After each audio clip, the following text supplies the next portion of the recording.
Good morning sa inyong lahat. Kami po ang Joseph Brothers na magluluto ng shrimp with onion rings. Ito po yung mga ingredient.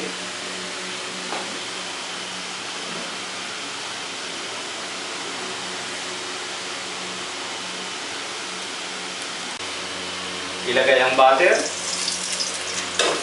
Okay. Haluin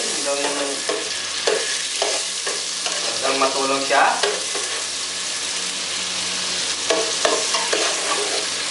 Haluin ang haluin. Huwag mainit na. Ilagay ang bawang. Ilagay ang sibuyas.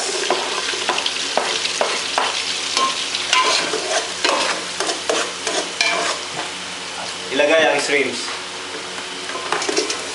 At ganito naman sa onion rings. Ibabad siya sa scrambled egg at pagkatapos ilagay sa harina.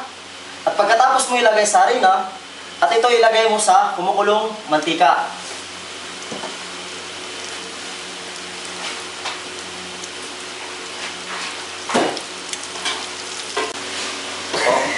So yun, napagtuyo na siya.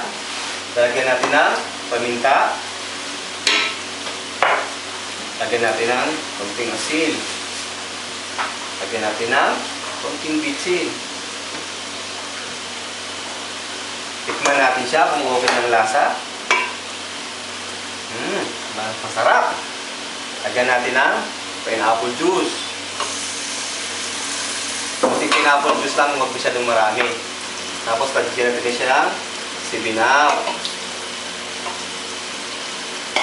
Pag okay na, haluin ng konti.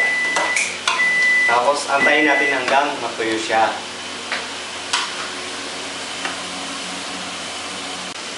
At ito po ang ating finished product. Shrimps with onion rings.